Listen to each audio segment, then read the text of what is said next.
पिछली क्लास में हमने ऋग्वेद के बारे में चर्चा की और हमने पाया कि उसमें आर्यों के विदेशी होने का कोई प्रमाण हमें नहीं मिलता, बल्कि आर्यों के भारतीय होने के ही प्रमाण हमें उसमें अधिक दिखाई देते हैं।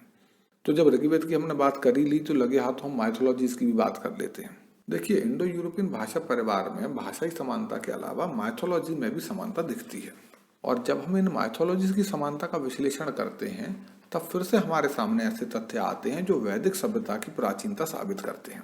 जब हम वेदों की बात करें तो हमें यह समझना चाहिए कि आज के प्रचलित पौराणिक हिंदू देवी देवताओं से वैदिक देवता भिन्न थे। अग्नि, मित्र, रुद्र, मरुत, अश्विनी, सूर्य, इंद्र आदि वैदिक देवता हैं। इनमें से कईयों के नाम आज के लोगों ने नहीं सुने होंगे, क्योंकि आजकल जो कल्चर है हिंदुओं में वो पौराणिक है, वो पुराणों के आधार पर है। तो जो देवता हमें वेदों में दिखाई देते हैं, कुछ उसी प्रकार के देवता आपको ग्रीस, जर्मनी, लिथुएनिया, हिटाइट आदि अन्य माइथोलॉजीज में भी मिलते हैं। जैसे कि वेदों में आकाश के देवता का नाम द्यौसपितर है, ग्रीक माइथोलॉजी में ऐसे देवता का नाम ज्यूसपतिर है, रोमन माइथोलॉजी में ऐसे देवता का नाम ज्यूपिटर है। द्यौसपितर, ज्यूसपतिर और ज्यूपिटर एक ही नाम के थोड़े बदले हुए स्वरूप हैं। और समझिए, ऋग्वेद में दानु का वर्णन आता है। दानु को नदियों की देवी भी माना जाता था। वैदिक संस्कृत में दानु का अर्थ तरल पदार्थ या बूंद होता है। पुरानी ईरानियन में भी नदी के लिए दानु शब्द आता है। सिंथियन और सरमेथियन में भी नदी को दानु कहते हैं। पूर्वी और मध्य यूरोप की कई नदियों के नाम भी लिंग्विस्टिकली दानु से ही जुड़े हुए हैं। हिंदू माइथोलॉजी में दानु को दानवों की मां कहा गया है।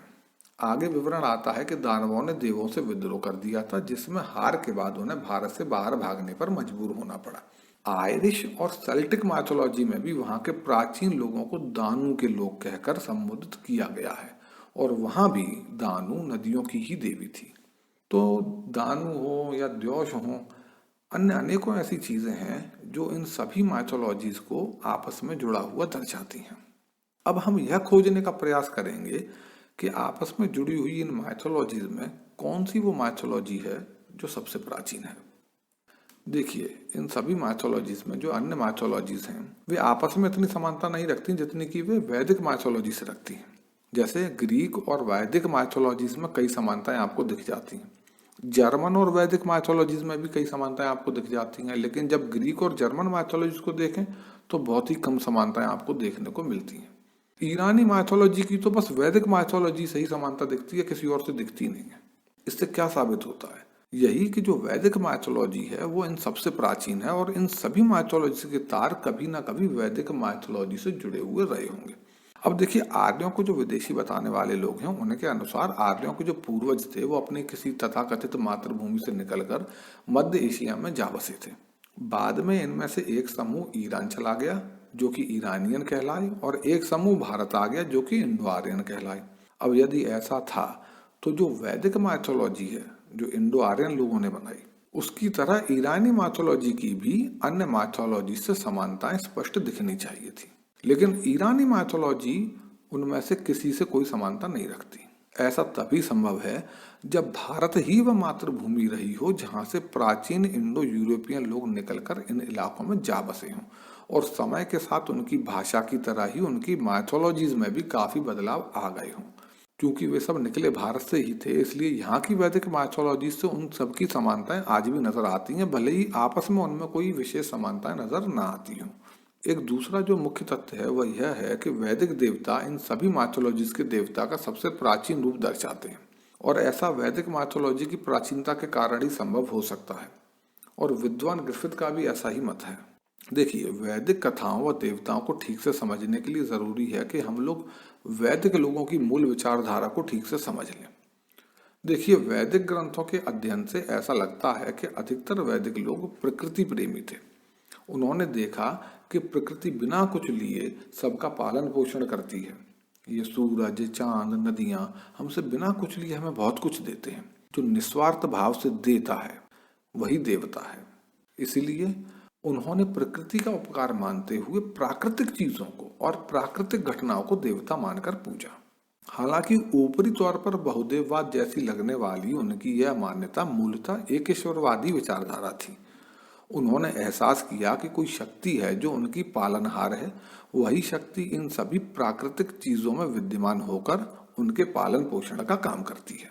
उसी सर्वव्यापक पालनकर्ता शक्ति को इन सभी चीजों में मौजूद मानते हुए उन्होंने उसे भिन्न भिन्न रूपों में पूजा और भिन्न भिन्न नामों से पुकारा। किंतु समय के साथ प्रकृति से जुड़ाव और एकेश्वरवाद की यह विचारधारा धीरे धीरे काल्पनिक कथाओं से भरे बहुदेववाद में तब्दील होने लगी और अंत में आते आते वो पौराणिक कल्चर में तब्दील हो जाती है। देवताओं की तरह पूजे जाने वाली प्राकृतिक चीजें धीरे धीरे शरीरधारी देवी देवताओं के रूप में बदलने लगी और फिर इंसानों जैसी ही इनकी भी कथा कहानियां बनाई जाने लगी। इसे साधारण तरीके से समझने के लिए आप भारत माता की कल्पना को समझ सकते हैं। भूमि अन्न उत्पन्न करके माँ के समान हमारा पोषण करती है। जैसे माँ अपने बालक को गोद में लेकर उसका भार खुशी खुशी उठाती है, उसी प्रकार यह भूमि भी हमारा भार उठाती है। इसलिए हम इसे देवी और माँ कहते हैं। इसी भाव को जब चित्र में उकेरा गया तो भारत का झंडा पकड़े एक देवी की तस्वीर बन गई। किसी की कल्पना ने आज भूमि को एक नारी का रूप दे दिया है। कल किसी की कल्पना इस नारी की कथा कहानियां भी गढ़ सकती है। अतीत में ऐसा ही कुछ उन प्राचीन देवताओं के साथ हुआ होगा। आकाश में दिखने वाला सूर्य हमें प्रकाश और पोषण देता है। हमारे जीवन के लिए जरूरी ऐसी अहम चीजें हमें मुफ्त में देने के कारण सूर्य को देवता कहा गया। धीरे धीरे मूल भाव तो लुप्त हो गया और लोगों ने सूर्य को एक शरीरधारी देवता के रूप में दर्शाना शुरू कर दिया। ऐसा देवता जो हमारी तरह बोल सकता है, उसका भी परिवार व बच्चे हो सकते हैं, वह भी हमारी तरह सुखी व दुखी हो सकता है। अनेकों देवताओं के संग ऐसा ही हुआ। तो मूल बात यह है कि आज हम देवताओं को भले ही इंसानी रूप में देखते हों, लेकिन वास्तविकता यह है कि अधिकतर देवताओं के शुरुआती रूप प्रकृति से ही लिए गए थे। प्रकृति और देवताओं के बीच का यह संबंध हमें आज अन्य माइथोलॉजीज में भले ही ना दिखता हो, लेकिन वेदों में हमें वह स्पष्ट रूप से दिख जाता है। वेदों में हम जान जाते हैं कि सूर्य, वायु, अग्नि, इंद्र आदि वैदिक देवता प्रकृति के किस तत्व को, किस चीज को दर्शाते हैं, जबकि अन्य माइथोलॉजीज में उनके रूप में बहुत बदलाव आ चुका है। वे पूरी तरह से शरीरधारी देवताओं के रूप में दिखने लगे हैं। पुराणों का समय आते आते भारत में भी यही सब कुछ हो चुका था, लेकिन वेदों में हम आज भी उनका प्रकृति से जुड़ा वही शुरुआती रूप देख सकते हैं। तो अन्य माइथोलॉजीज के देवताओं की उत्पत्ति का वैदिक कथाओं से यह जुड़ाव संभवतः यही स्पष्ट करता है कि इन माइथोलॉजीज के उद्गम का मूल कहीं ना कहीं वैदिक संस्कृति से ही जुड़ा हुआ है। और ऐसा तभी संभव है जब वैदिक इलाके से निकलकर लोग इन अलग अलग इलाकों में जा बसे हों और समय के साथ उनकी भाषा और कथा कहानियों में परिवर्तन हो गए हैं। तो हम देखते हैं कि जो माइथोलॉजीज हैं वो भी इसी बात की ओर इशारा करते हैं कि अतीत में यूरोपियन व अन्य बाहरी देशों में लोग जो कि इंडो यूरोपियन भाषा परिवार के हैं, वे कभी ना कभी अतीत में भारत से निकलकर बाहर गए थे। इसलिए उनकी भाषा और उनकी कथा कहानियों का जुड़ाव यहाँ से दिखता है। और भारत की चाहे कथा कहानियां हो, चाहे यहाँ की वैदिक संस्कृत हो, वो उन सब का बिल्कुल प्राचीनतम रूप हमें स्पष्ट रूप से दिखाती है। धन्यवाद। वीडियो पसंद आने पर कृपया लाइक करें, शेयर करें और चैनल को सब्सक्राइब करके बेल आइकन ज़रूर दबा दें ताकि हमारे आने वाली वीडियोस की जानकारी सबसे पहले आप तक पहुंचे। धन्यवाद।